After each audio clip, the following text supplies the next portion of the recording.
À l'intérieur du magasin, une simple cloison sépare l'espace de vente et les bureaux. La Camif, c'est aujourd'hui une cinquantaine de personnes qui redonnent vie à une enseigne qui a failli disparaître. C'est une mutation totale, donc c'est plus du tout la même entreprise. En fait, c'est une petite entreprise d'une cinquantaine de personnes ici, comparé à ce qu'était une Camif qui regroupe à peu près 2000 personnes, c'est pas du tout comparable, quoi. Donc la taille d'entreprise fait aussi qu'on doit être plus réactif, on doit bouger, et puis c'est le web.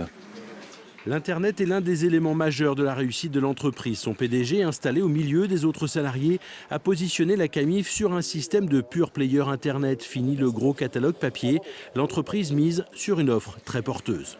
On est reparti aussi sur une offre dans l'équipement de la maison avec des produits de qualité, puisque c'était ça qu'attendaient les clients de la Camif, fabriqués en France pour la plupart. On a aujourd'hui 228 fournisseurs qui fabriquent en France sur 279 fabricants, et dans le respect du développement durable.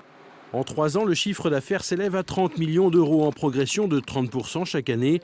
L'entreprise est aujourd'hui rentable et attire même des investisseurs français. 5,2 millions d'euros levés il y a 10 jours, parmi eux des fonds de pension et la région Poitou-Charentes. On a lancé une innovation qui s'appelle la consolocalisation et qui permet aux clients sur camif.fr de choisir leurs produits en fonction du lieu de fabrication.